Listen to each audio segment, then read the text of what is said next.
Oh, that's right. I forget. We got the whatchamacallit. We got the split screen where it's us and then it's oh wow, it's 10 folks. It's 10 people already.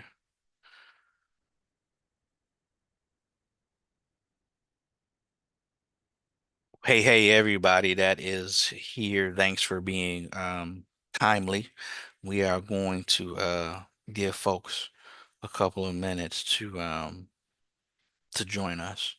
So we'll get started in a couple of minutes.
Oh, there he is. What's going on, Doc? Thanks for making it. Hey, I'm good. How are you? How are y'all doing? Thumbs up. All right. Sorry, I was drinking water. We ready? Hold on just a minute. I just gotta pop up. Let me close that.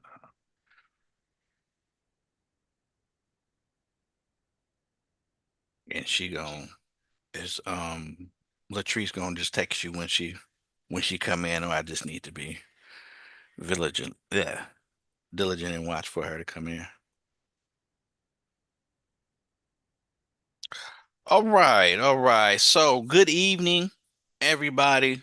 Thank you for attending this special World's AIDS Day edition of the role of faith in HIV education, prevention, and care, hosted by the National Faith-Based Mobilization Network, also known as FaithMoNet, and your center. My name is Terrence Campbell. I am the president and CEO of your center, which is a faith-based HIV prevention agency in Flint, Michigan, that's been around since 1996. I'll be your facilitator for this evening, and joining us is James Robert, also known as Duke.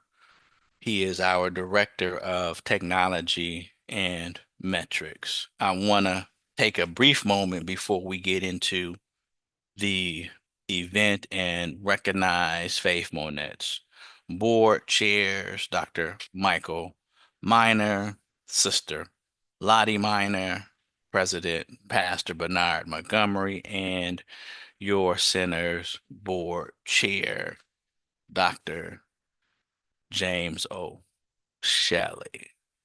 In addition to this Zoom cast, we are restreaming tonight's webinar on our social media platforms. Please feel free to join us later on any of the social media pages for any of the organizations. So, man, so in case you all don't know, so Black people have been disproportionately affected by HIV since its epidemic's beginning, and that disparity has done nothing more than get worse over time. Although we only represent 12% of the population here in the US, we account for more than 39% of folks not only diagnosed, so infected, but affected by HIV in this country. 40% of those deaths, okay, by HIV to include 43% plus of individuals that are living with AIDS. And so that's larger than any other racial or ethnic group here in this country. Among Black folks, if we dig a little bit deeper in terms of the disparity of the disparity, we're looking at Black women, youth, and gay and bisexual men being those three major groups that are comprised, or again, the disparity within the disparity. HIV diagnosis among Black people are concentrated in a handful of states, with the top 10 of 7 are in the rural South, accounting for 64% of all HIV diagnoses among Black people.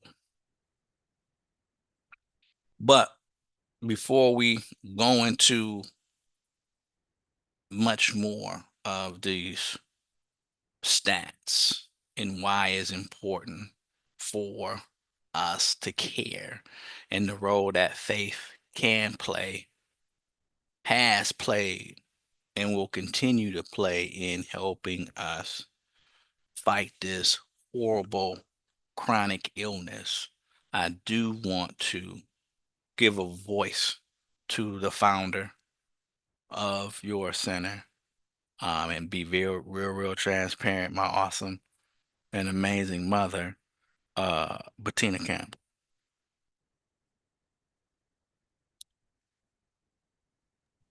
Thank you, Terrence. I am honored to be here.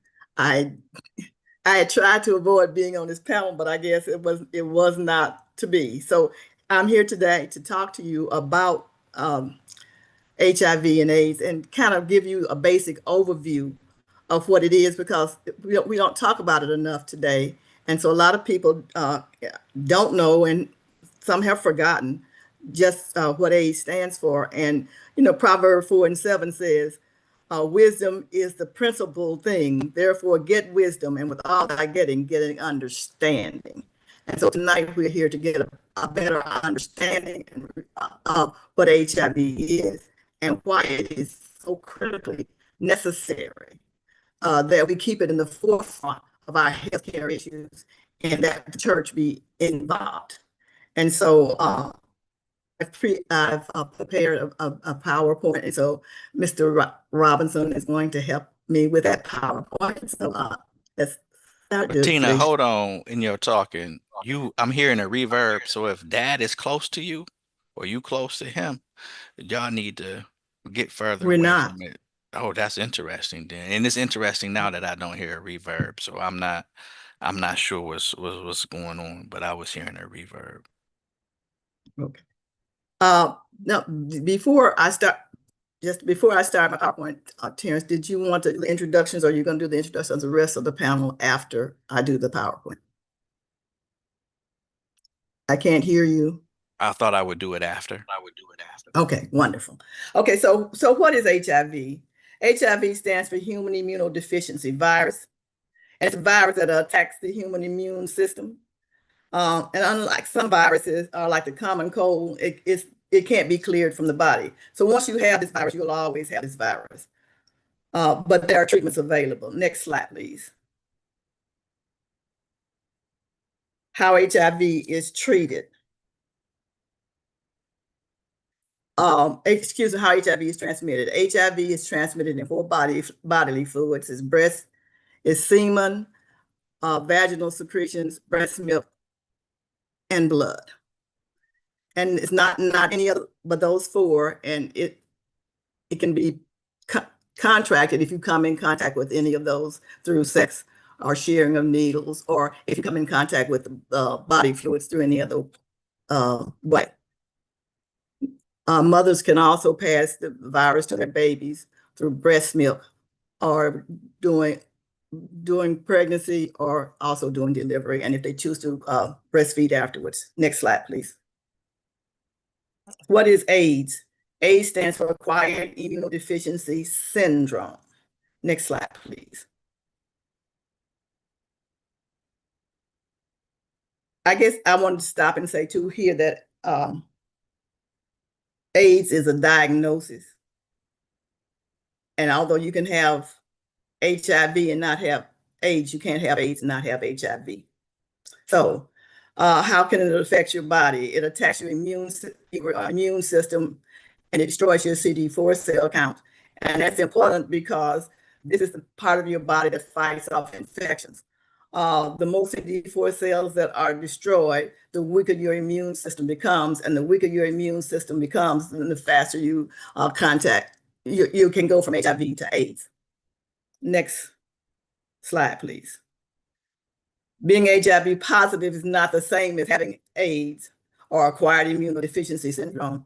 HIV is the virus that kills the CD4 cells in your body. AIDS is the disease.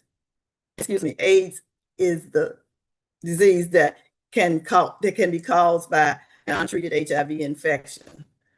And HIV infection advances AIDS when there is less than 200 CD4 cells per cubic millimeter in blood.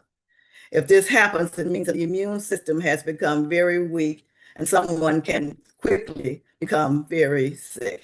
Next slide, please. Lowering the viral load is how the medicines work for HIV. Medicines work is that it lowers the amount of the virus that's in your body. It helps people that are, next slide.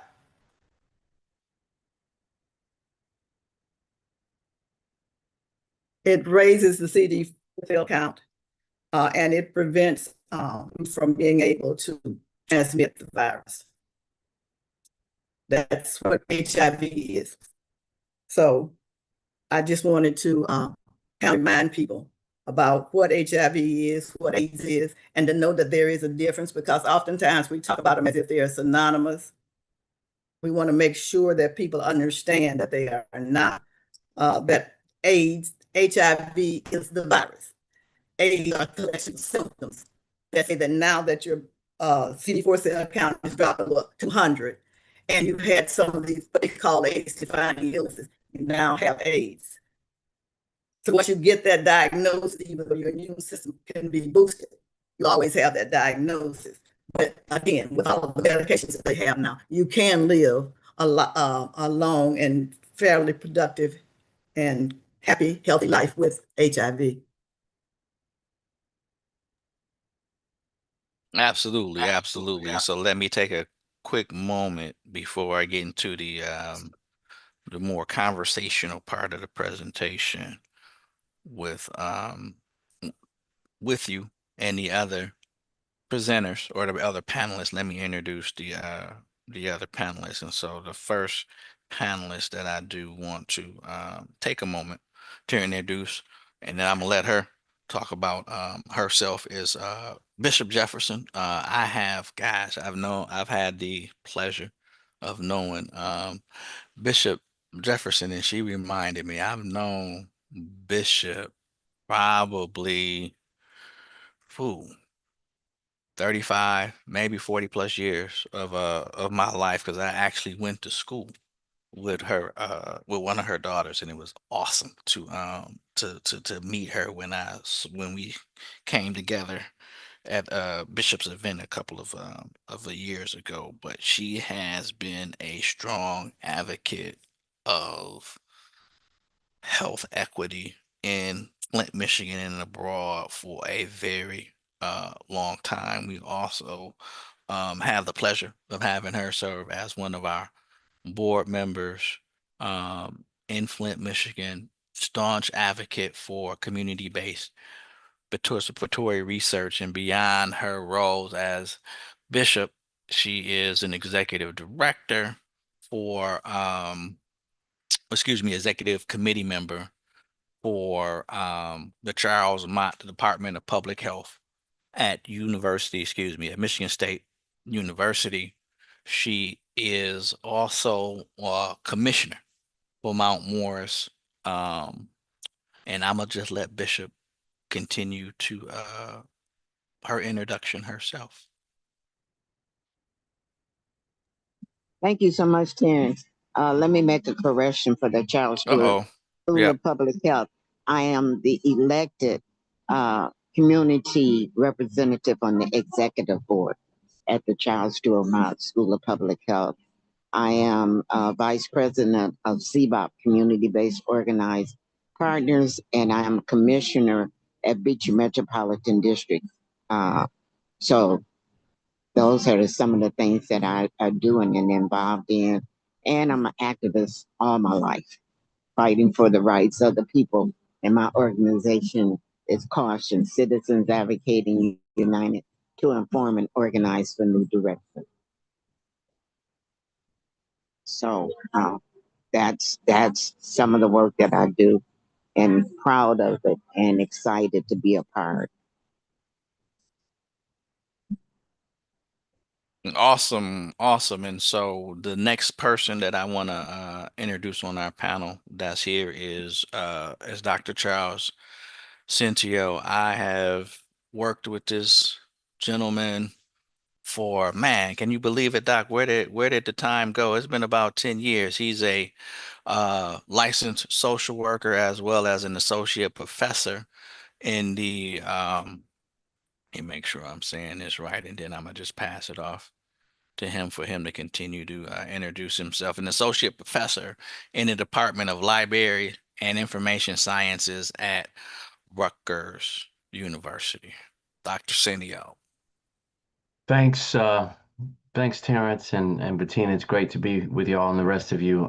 So my name is Charles Centio. As Terrence indicated, I'm a professor at Rutgers at the School of Communication Information, Library and Information Science is the department. I'm a health informaticist by PhD training, and that's when I met Terrence, is when I was at UM in my PhD program, and my advisor said I should meet Terrence because I was interested in continuing to do community health work, but do it as a researcher. And I met Terrence, and we've been connected ever since, and done several projects in Flint and Detroit, and kicking around all kinds of wonderful ideas still, even to this day.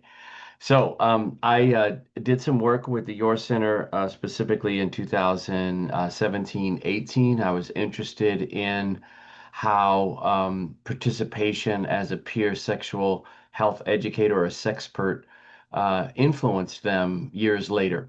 And I had a chance to sit with and interview these young people, and their work had a profound impact, not just on their awareness of health, but also in terms of careers, and how it really helped shape the direction of their the trajectory of their education and their professional lives. So as a health informaticist and a researcher who's interested in health equity, I was interested in kind of, well, what does participating in various health programs, or specifically as a sexpert, what did that do for them? And it helped their self-esteem, it helped their self-confidence, self-respect. It helped them talk openly about their own sexuality and protecting themselves, and they were motivated to learn even more. And they also learned tangible information about transmission, some of the information that Bettina shared earlier about prevention strategies as well. And then relationships was the third area. So they impacted their life course in terms of their self-esteem, how much they understood about HIV and transmission. And also the third area was just relationships, interaction and connection with others, both peers and older adults who were in their networks who they had interfaced with through being a sexpert. So their information had their work as a sexpert had profound impact on them, and I'm proud to share more about that work and other work when we get into our panel discussion. But that's a little bit about me. Awesome. Thank you so much. Looking forward to engaging with you in discussion later on.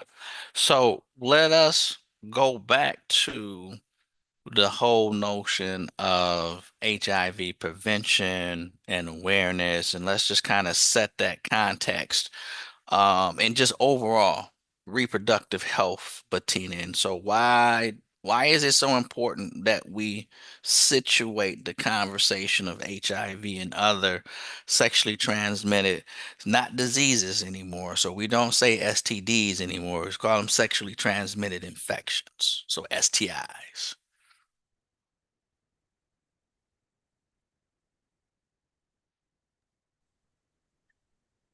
Well, Terrence, it's very important because, as you say, we're talking about the reproductive health system. And so it's important that women and men, boys and girls, learn how to prepare their bodies in a healthy way so that they are avoiding these, as you say, STIs, including HIV, because once there are four sexually transmitted infections that once they are in your body, there's treatment, but there is no cure for those four. And because of that, that means that it's critical that women are, if they become infected, that they are in treatment and the doctors are aware, so that when they are giving birth or thinking about having babies, that they are receive the right treatment so that the babies can reduce the possibility of infection for them.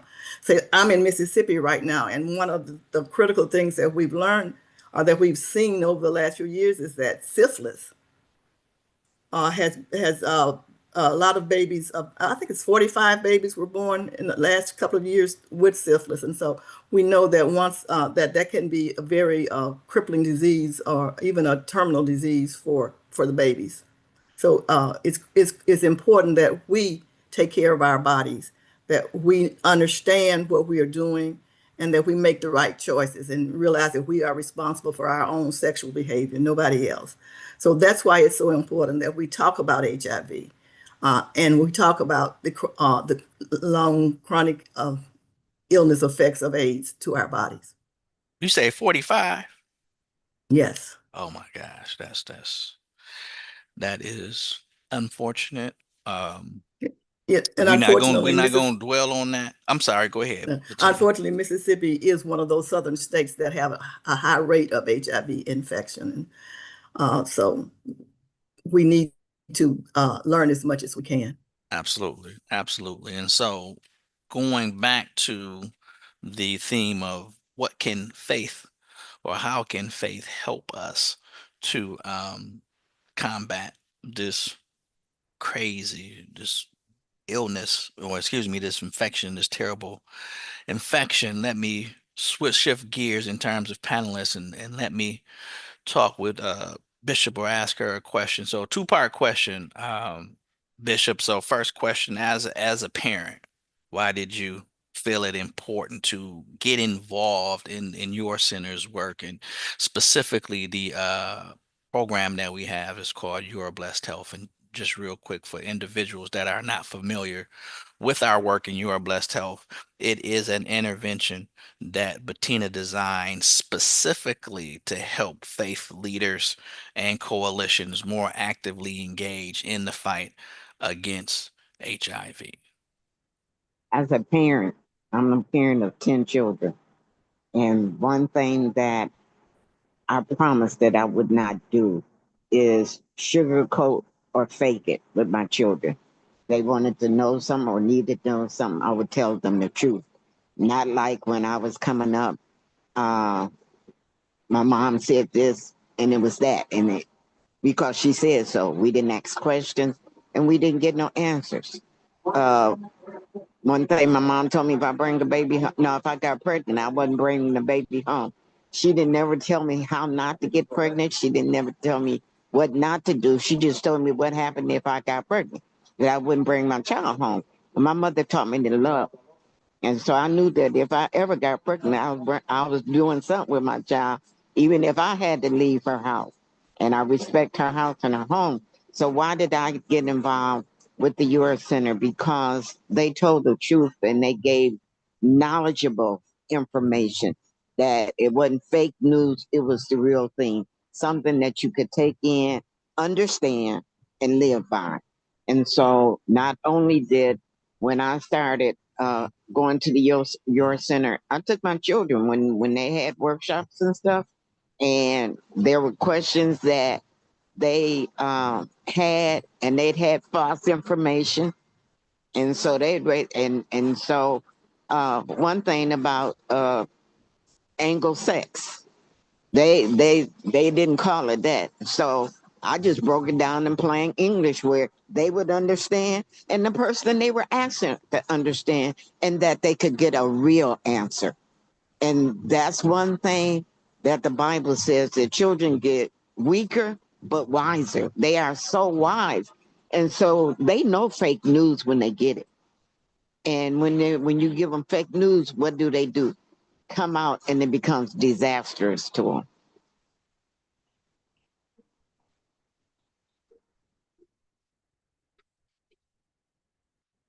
So thank you very much, Bishop, for that answer. Yeah. As a parent, now I'm gonna ask you to put on your hat as a bishop and tell us that side of the story in Um, terms of not just being engaged. I mean, I remember you coming and saying, "Look, I'm gonna be on this board. Y'all not gonna tell me no," and have been a staunch advocate for us wherever you go. And it's, and that's been the deal. It's not like, oh, I'm over here, by the way, doing not. Folks right. know that if Bishop is part of some movement, she gonna tell you, and you gonna come, because Bishop gonna be like, you better come to this, because I'm gonna know if you there or not. Yeah. When I, as a pastor, I prayed and I said, Lord, if I got a pastor, I'd rather pastor children than grown folks. And what came up in my door was youth and children. And I am not that naive. I was a child. I was a teenager. I was inquisitive. Uh, Started having sex early. And so therefore I needed to know what to do and what not to do. Not only myself, but my church, especially my youth, because it was full of young folks, young teenage boys and girls, young men and young ladies. And they grow up and they had questions. And so I didn't want them to fake it. I wanted to know the truth. I wanted them to know what to do and not what not to do. And I remember my daughter was very young at that time, and we had went to a workshop and they had condoms and stuff, and I had a bag of condoms. And at my home, I have a sun porch. Well, in the wintertime, I call it my walk-in refrigerator. And we were out there cleaning up the sun porch, the walk-in refrigerator, and I had a bag of condoms. And my daughter said, Mama, those are not any good anymore. She said they got cold, so they're not any good. I said, okay. So she was listening and she paid attention. Did that encourage her to run around and have sex? No, because when she was a senior, well, when she had graduated from high school and she was getting ready to go to college, I took her to get her physical exam, and I just knew when it was time for her to have her female examination. I went out the room. And when she got through, she came out and she said, Mama, I didn't have to have one. I said, oh. She said, if you haven't never had sex, you don't need one. I said, thank you, Jesus. I didn't say that to her. But I was excited because I taught her and she can make a wise decision. I tell them all the time, baby, I love you and I care about you ain't the right reason, because that's a thrill for a moment and will cause a heartache for a lifetime. But you can make an educated decision and protect yourself. Protect yourself. And so we did that. And even when I was gonna get her some condoms, I did get her some condoms to take to college with her.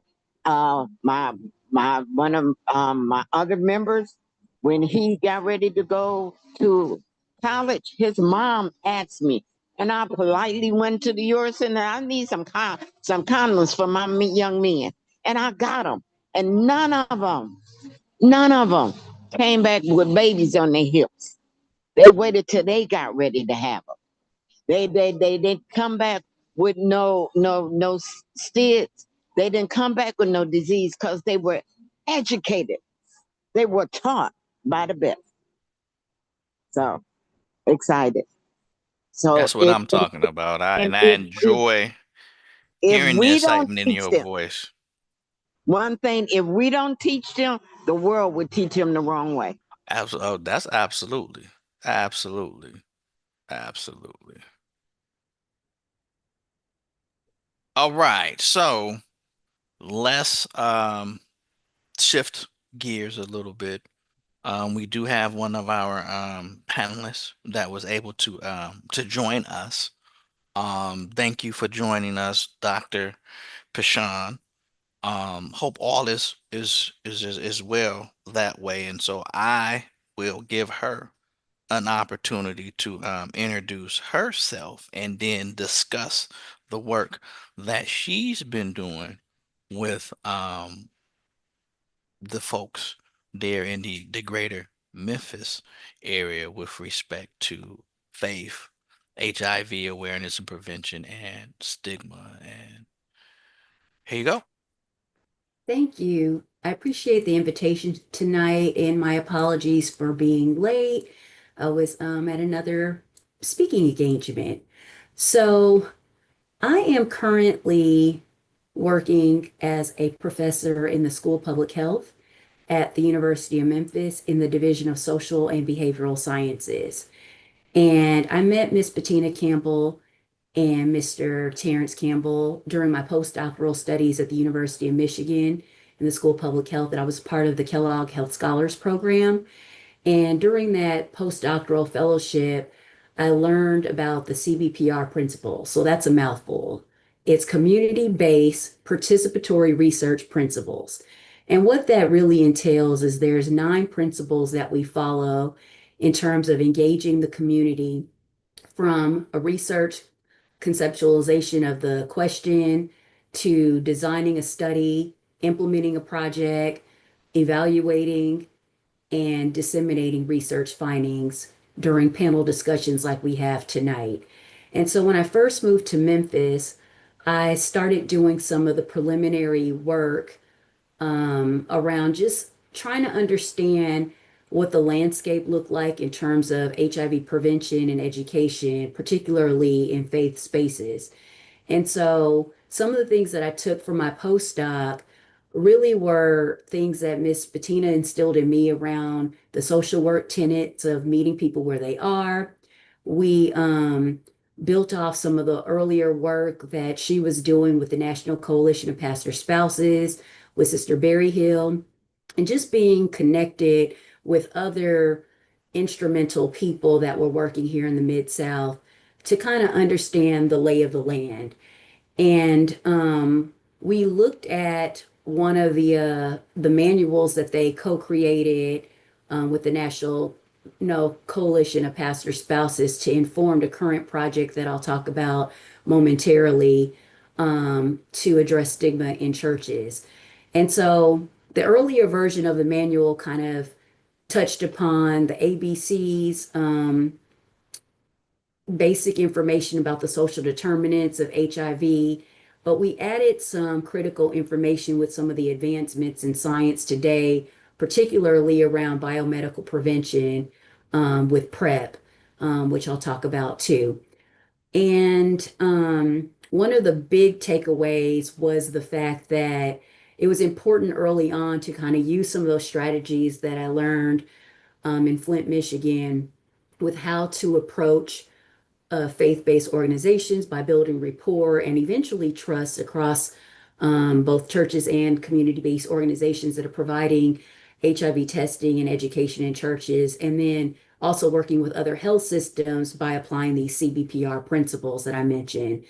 And then finally, just focusing on doing work that's not faith-based, where we put a program in a church with focusing on what it means to be faith-based, which covers adding scriptures to the educational component, prayer, and using some of the examples from some of the personal testimonies of people with lived experience into the educational program.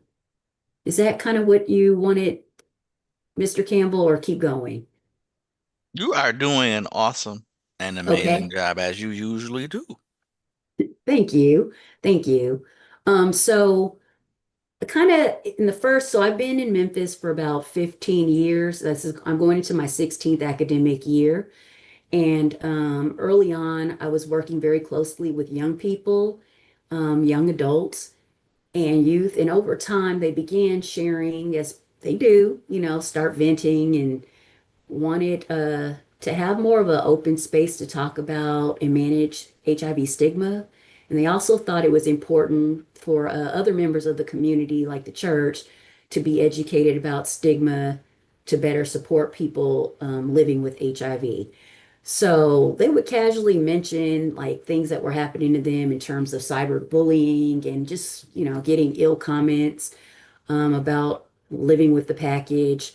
And so they talked about like this desire for connection, like a spiritual connection, a spiritual home, and not being fully supported or accepted by some of their church homes. And so we worked with a team of young people, and we discussed this method or photo voice technique that might be a good way to help us engage people who are living with HIV so that they can express and manage stigma and then also ultimately educate other people, and particularly those in the church about stigma. So we were blessed to find out about a funding opportunity through Gilead Sciences, and they had launched this initiative called Compass, and it stands for Commitment to Partnership in Addressing HIV/AIDS in Southern States. And so this project it was a $100 million partnership to work with community-based organizations to address HIV/AIDS in the South.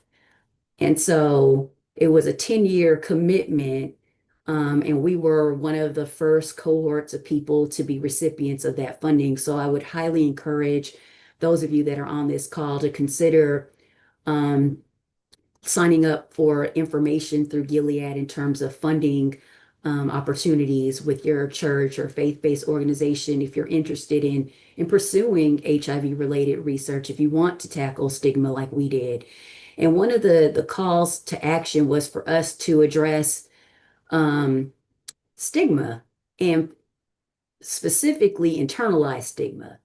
And what that means is how sometimes individuals that are living with HIV um, internalize some of the church hurt or discriminatory comments that people make towards them outside of church or in their healthcare environment, which oftentimes leads to negative health outcomes like not adhering to their medication or missing medical appointments. So we met with these three young men that are part of our Headliners grassroots community-based advisory group. And we conceptualized this project called Snap Out Stigma. And it's a photo voice project. So they took pictures, they were given a camera, and they took pictures of anything that kind of were examples of what it meant to be living with HIV to them, things that they may have experienced in terms of stigma. So some examples might be like one individual took a picture of a church where they had actually received support. One person took pictures of paper plate and plasticware because when they were in their home, the family didn't want them to eat off the same plates and utensils. So those are some of the examples of things that our participants experience. And we engaged 35 people in Memphis that were living with HIV, both men and women, our aging community, to do this. And while we were conducting interviews, one of the main findings was that the church can serve as both a place of support, but then also a place of stigma. So we asked them, what type of programming would you like to see in churches moving forward? So many people said things like education, it's important to provide personal testimonies, present the statistics, and center the voices of those living with HIV. So we came up with this intervention called LIFT, and that stands for Leading by Igniting Faith and Education to Tackle Stigma. And it is a 2-session program. In the first session, we cover some of the statistics of the high rates of HIV in the South, and more specifically, our #1 ranking in the Memphis-Shelby County area for HIV incidence. We then cover basic HIV 101, similar to what I believe Ms. Bettina presented earlier in this panel. We discuss the history of HIV, and one of the unique features is how we start with an opening scripture. We read a prayer designed for each lesson, and we have these very interactive activities throughout to maintain our participant engagement. We define HIV stigma because a lot of people don't always know what that means, and we explain the differences with HIV stigma and discrimination. We also cover 6 transmission categories and risk factors, as well as protective factors, STIs, anatomically correct body parts. That's something that Ms. Bettina always makes sure that we do and mention the reproductive system. And then we close out with a prayer. So in session 2, we go deeper into some of the other more important topics, such as HIV testing, treatment. We talk about medication, what U equals U means, HIV prevention. We talk about the ABC methods, harm reduction. Many people may not know this, but in the Mid-South, in Memphis, we actually have 4 syringe service programs, and one is a Black-owned organization, a Black-led organization. Sister Reach is one of those organizations, and so is We Care Tennessee, that provides sterile needles and other harm reduction information. And then we follow up with more information on stigma, around PrEP stigma, but also HIV stigma, and then the impact of stigma. And then we embed in between both sessions 1 and 2, we share those examples from our Photo Voice project that I mentioned earlier, which are the testimonials. And I'm going to put in a second in the chat the link to our website for those of you that are interested in learning a little bit more about our project. And if you're also interested, I'll have my contact information in there if you're interested in learning about Project Lift. We're now in a space where we've done the intervention in 7 churches over 7 months. We reached about 130 people. But we're in a space now where we were doing those in person, but we would love to expand and do them virtually. I know that Ms. Bettina has contacts across the nation. And so if anyone on the call is interested in having this curriculum delivered in their church, we would be more than happy to set up a time to do that. So I'll put my contact information, email address in the chat. And I think that's everything for the moment. And I can take questions whenever you guys are ready for that piece. And again, thank you for having me tonight to speak about the work that we're doing in Memphis.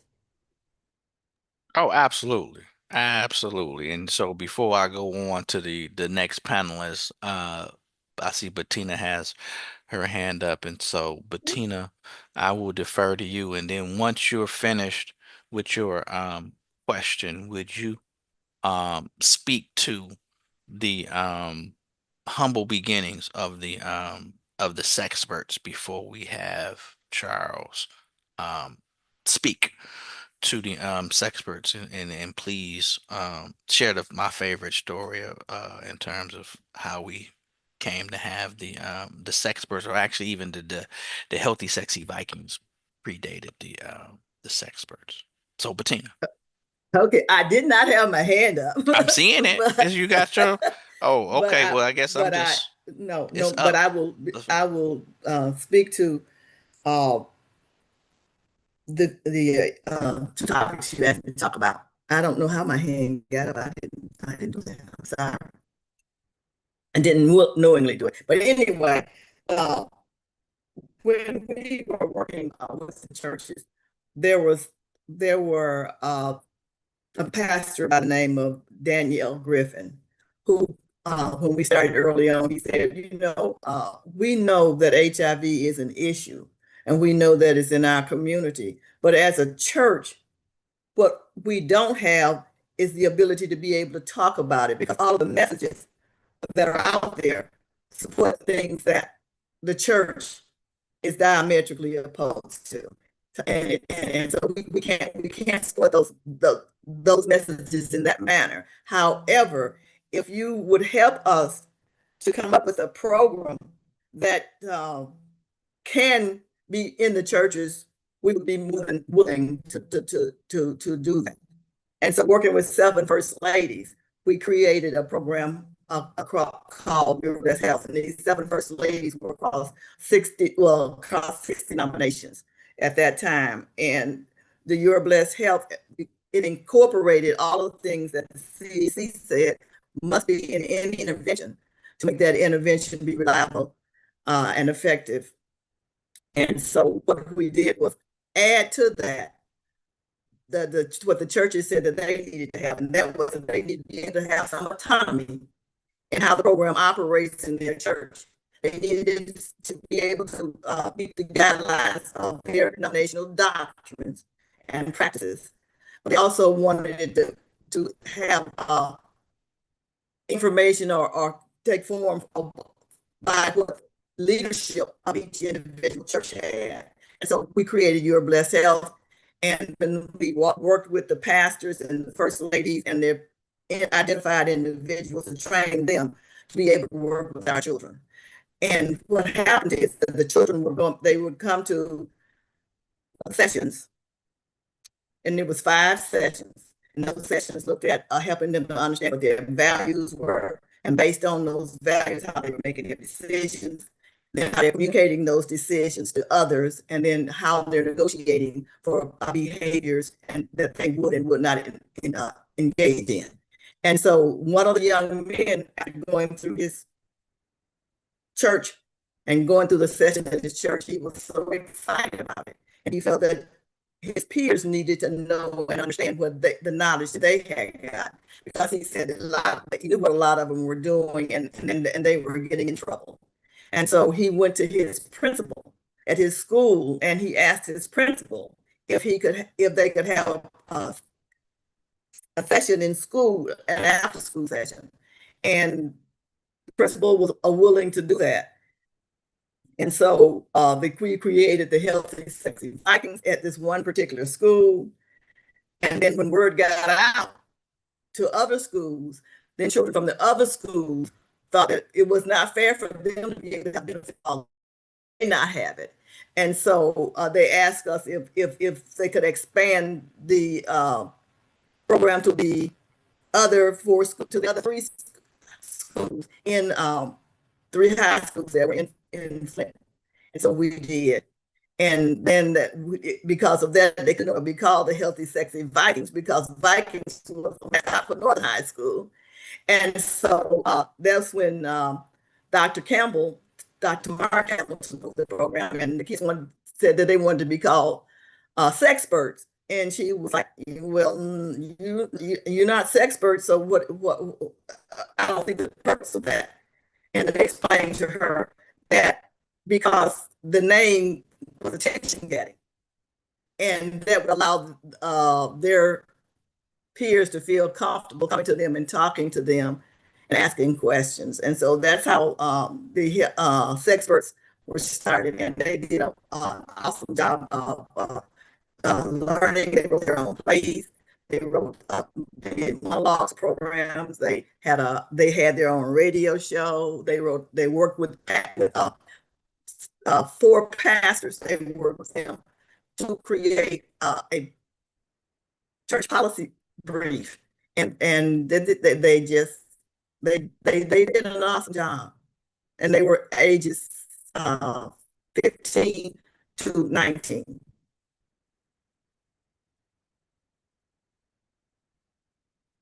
So I think there's a comment that Dr.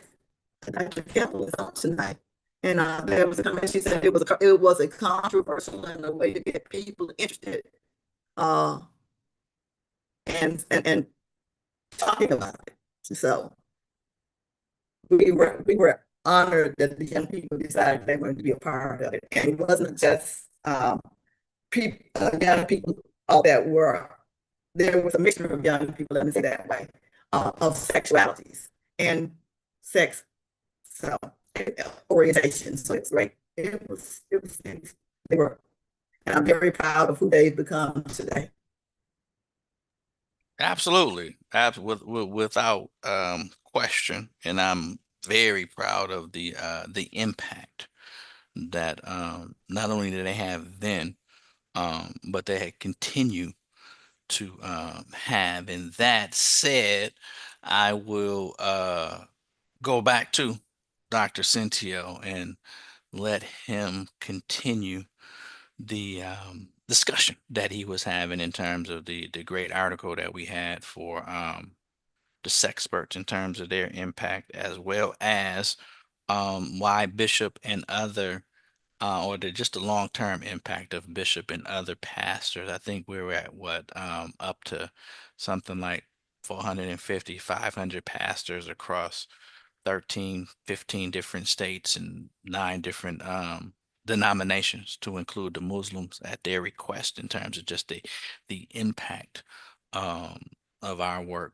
and what, 50,000 congregants or something like that, Bettina. But I'll pass it off to Doc. Let's go, sir. Yeah, just to and thank you. Just to continue what Bettina was expressing about the sexperts. What at the time that I learned about them and learned about the wonderful work that they were doing, I was interested in what it did for them and what it did for them longer term. So, as I was alluding to earlier, I was able to talk to several of the, I don't know if I should call them former sexperts, but maybe it's one of those things that once you are a sexpert, you remain one. But and just talk to some of these young people, they were still younger, about what being in that role did for them. And as I mentioned in my opening remarks, we, after interviewing them, we discovered 3 areas of impact: the sort of long-term impact on just their overall learning, their impact on their cognitive sort of knowledge of HIV, of transmission, of protecting themselves, and then relationships. And there are several quotes that I pulled out from that study that we include in our paper that talked directly in their own voice about what being a sexpert did for them. So I'll just read a couple to you. In terms of perpetual impact, one of the sexperts said to me, "I am ultimately in control. I live my life in a more fluent way that is safer." And these people were in their early teens, 20s, but when I spoke to them, so they had been sexperts years before.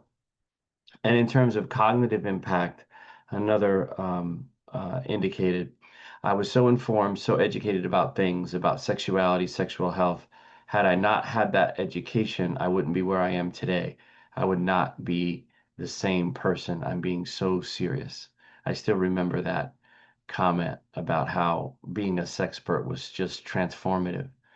And then in terms of relationships, relational impact, another sexpert said, "Just knowing that I had peers around my age to talk to, I looked at them as my family. It wasn't like my friends or my other peers." So I say that I wanted to share that with you just to illustrate the impact in so many of our health education efforts. Rightly so, we look at the students, if you will, the participants in our educational programs.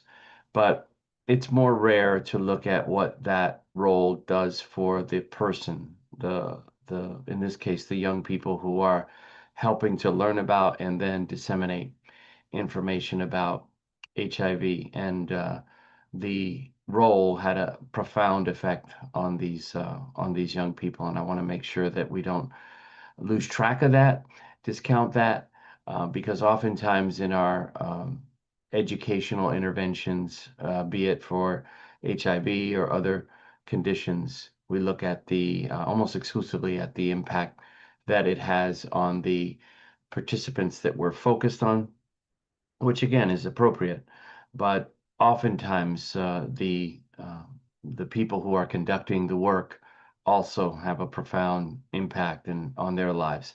And I know one of the things that I enjoy most about the classroom is how I learn about the topic. I learn about what young people are worried about. I learn about what they're concerned about, particularly in these times. And that learning process is so often reciprocal, and we certainly found that with the sexperts. That's awesome. That's awesome. So I have a question for you. Did any of them say that because they were taught about sex, they were encouraged to go out and have sex? No, none of them said that to me. That's kind of a false association. I do recall, though, that a couple of them indicated that they wanted to continue their education, their health education, and I believe one or two expressed interest in getting into the health field.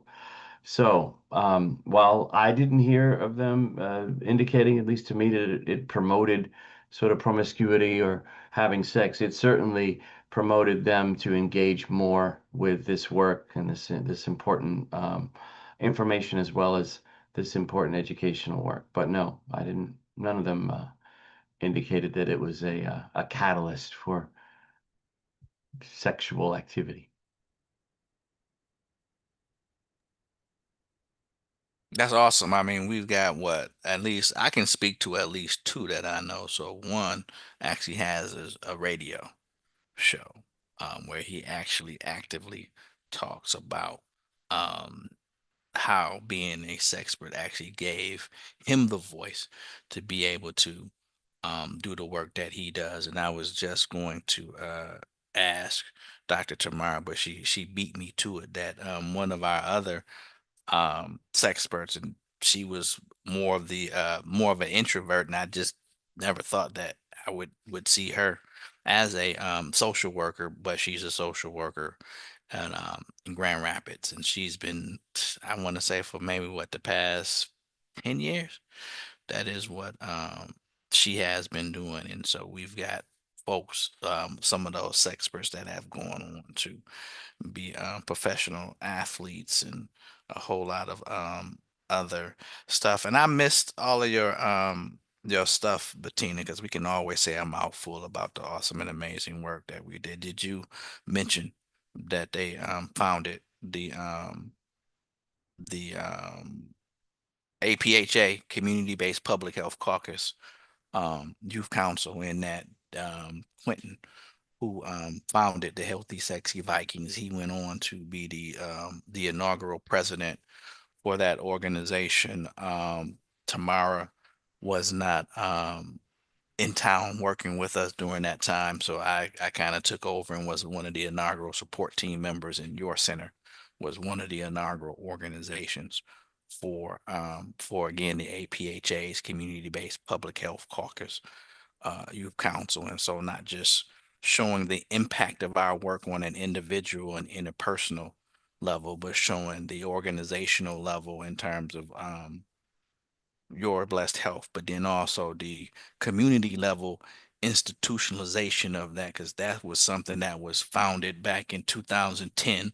I mean, the kids actually ratified their constitution in the White House, and it's still a major force for APHA, in which we've got young folks as young as middle school all the way to postdoc having their own conference. Within the conference, folks submit abstracts, and then they have a run of the show that's not too much different than APHA's annual conference within APHA's annual conference.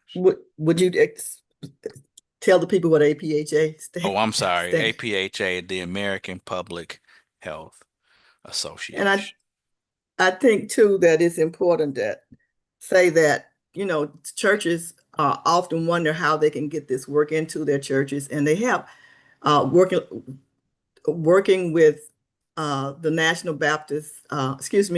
National Faith Mobilization Network. They can have trained health ambassadors, and this could be a part of the ministry that they do. And it's critical because churches are still the most important trusted entity in the African American community. Absolutely. And we need to find a way to have they already involved, but find a way to increase that involvement, that level of involvement, so that people know where they can go and they can feel trusted, because now we're working on eliminating the stigma, and so people that are in care, or people that are even trying to practice prevention, can feel comfortable talking to their pastors. A bishop actually taught the classes herself. Unfortunately, she is at a conference, and she had to step out of the conference and be outside in the rain doing the broadcast. And so she had to say she had to get out of the rain. And so she asked us to please give everyone her apologies for having to step off of the webinar.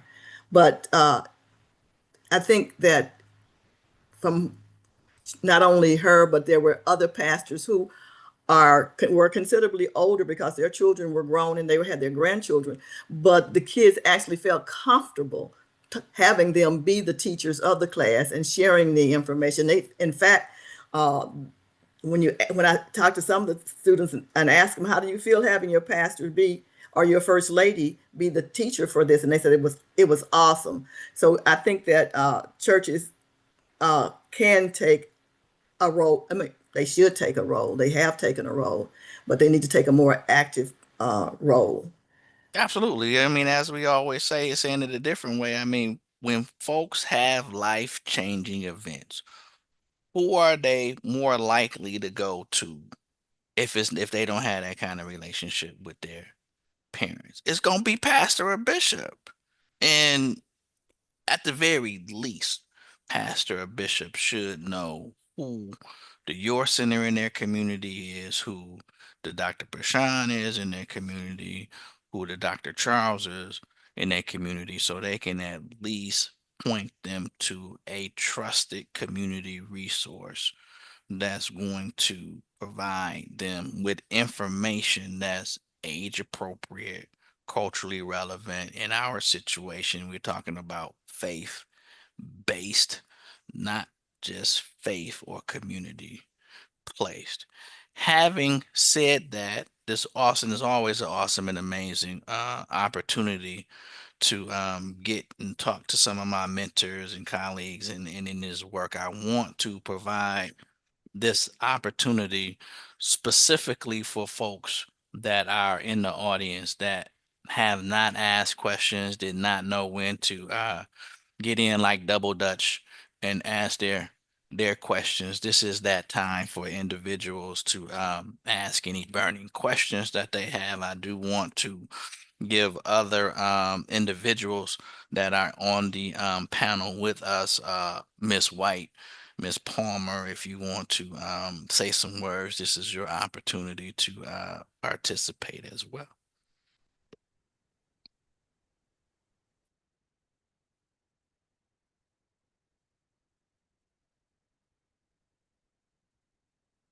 Good evening. I am Tabitha White. I actually work with Miss Bettina Campbell, and I don't have my camera on because I'm having some issues with my eyes, and they are swollen and red. But this has just been an awesome presentation. This information is just very needful. Um, Faith-based organizations are, I would say, one of the best places that a conversation like this could take place. And that's because I know my children grew up within the church, and that's where their heart was, and that's where they, still have friends and people that they can contact, and they see people that they haven't seen in years, and they still feel comfortable talking to them and sharing with them and socializing with them. So I would just like to say that great job, Dr. Pashan, Ms. Campbell, Mr. Campbell, all of you all who have spoken on the panel, and thank you so much for this opportunity.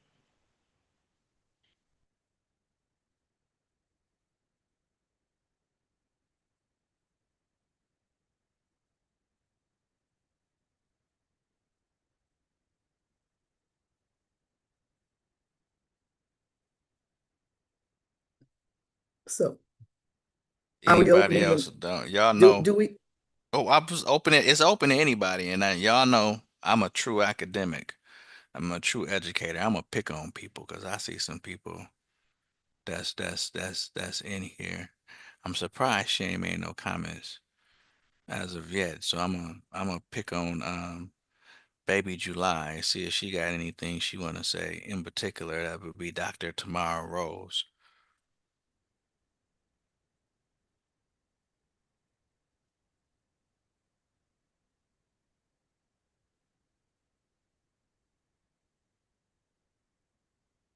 And I guess not. I see Mr. Kabin, my guy, Mr. She's Kabin. being promoted. She's being promoted so that she can talk. Oh, okay. Ah, okay. I forgot. I forgot about that. Hi, how Yeah, you doing? I'm good. How are you? I'm doing well. I just want to say thank you all. It's wonderful to see you, Dr. Charles and Dr. Pishan. Thank you for all the amazing work that you all have put into your center, but into the field of HIV. I really appreciate you all showing up the way that you do because not oftentimes do academics get it, right? But what I love most about you two is that you have a heart and a passion and an understanding for the community. So thank you for your work with Your Bliss Health. As y'all know, that this was something very near and dear to my heart, as well as the Sexperts.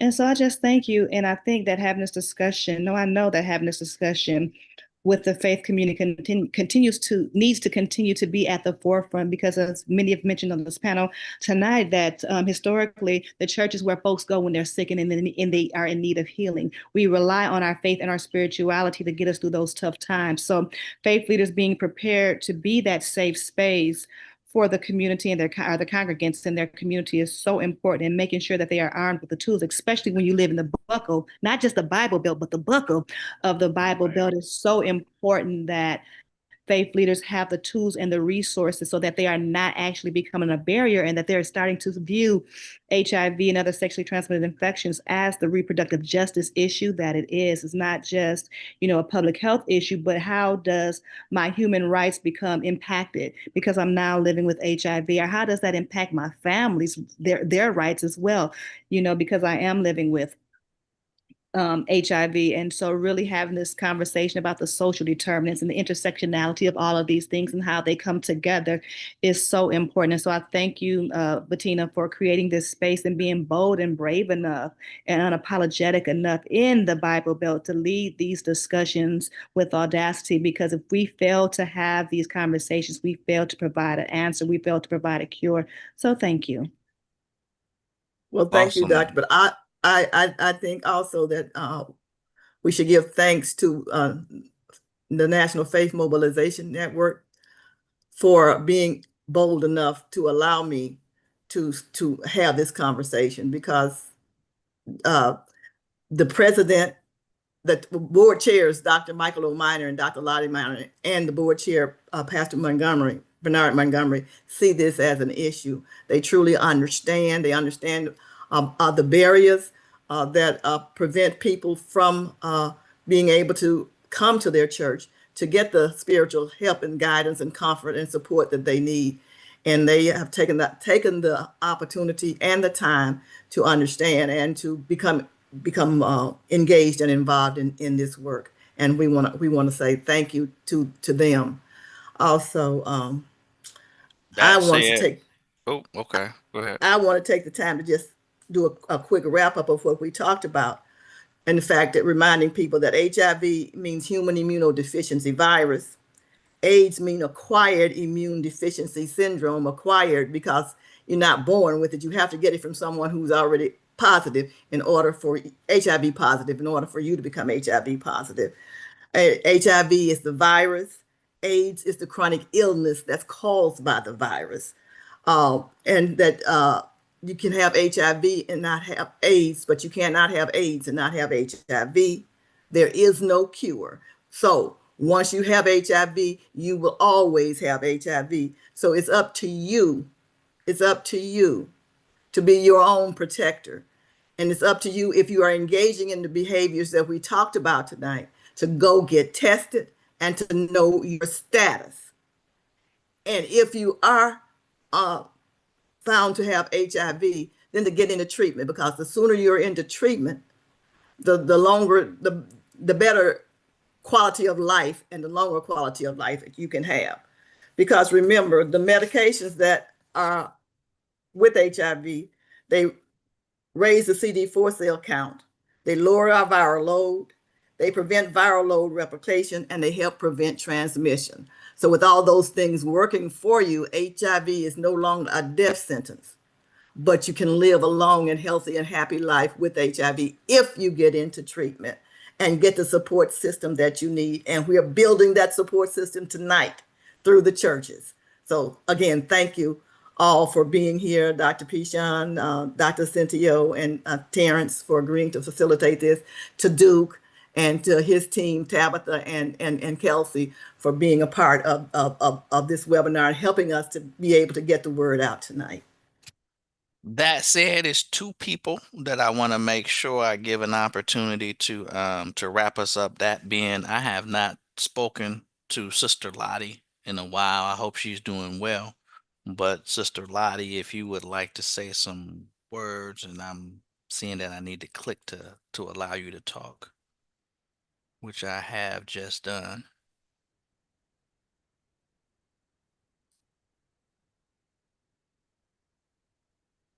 Hi, Hey, I can can you hear hear you. me now? Yes, ma'am. Thank you. Thank you for giving me the opportunity to say hello. I have thoroughly enjoyed this. This has been great information. Um, you and Sis Bettina and Bishop Jefferson and all the other folks that you all I have worked with so diligently over the years, people that we were blessed to meet through the Campbells. All of you, please stay on the wall. Keep doing the work that you're doing. It is benefiting the communities. I know sometimes it feels like it's not. Sometimes the numbers, particularly in Mississippi, make it seem like it's not working. But the word is getting out, and some people are really trying to do better. We've just got to keep on pushing, keep on teaching, keep on educating, keep on praying. So we just commend you guys. Keep up the good work. And thank you for allowing us to be of service. And the last person I'm gonna click and give him an opportunity to talk if he wants is my board chair, my friend and my mentor, Dr. J.O. Shelley.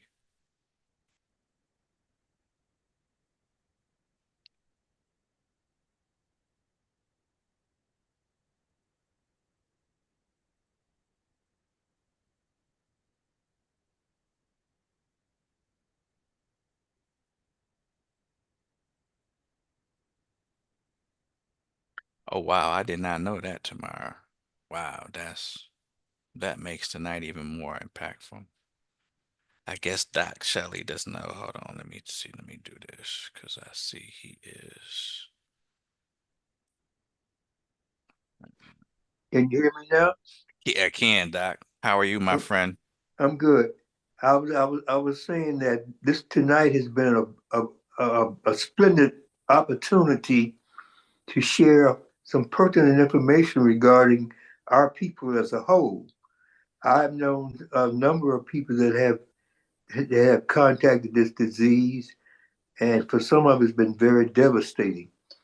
I really like the opportunity for the churches to get involved because that community is pertinent in our community.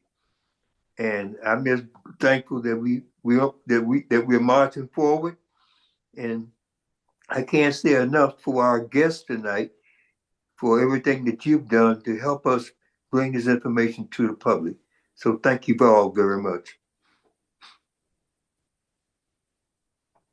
All right. So have that being said, I want to close us out and say thanks again, Just a minute, everybody, Terrence. for I wanted to making. give up Dr. Pishan or Dr. Oh, okay. Charles an We can do that. opportunity if Yep. they have one last thing that they want to say to tonight. I just want to thank you for the invitation to participate in this, and thank everyone for the kind words in the chat and staying in the fight and keeping this top of mind because it is an issue that's affecting us disproportionately. And I echo that. I appreciate the invitation to speak tonight. And for those of you that are interested in learning more about some of the local programming that we do in faith-based organizations in the Mid-South, please reach out to us. And we are happy to also extend the invite to those who would like to do a virtual training for our Project Lift. Mm-hmm. Yeah, that's great. And again, I just appreciate the fact that we have this space to be able to talk about what it was once a taboo topic. Right. Now there's space for us to do that. So I'm very grateful for that. Thank you.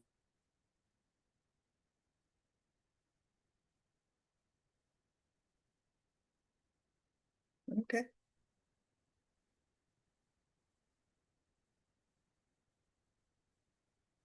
If we've answered all questions, then Terrence, I guess you can close us out.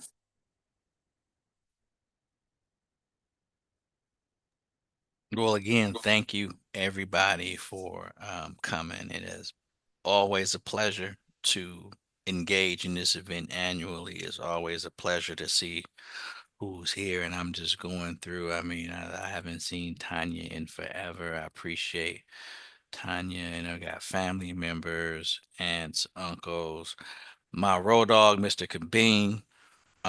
Good to see you, buddy. We were talking. I've actually defended my dissertation proposal a couple of weeks ago. So continue to fight that way. Everybody enjoy. For my folks in Michigan, stay warm, bundle up, put on your boots.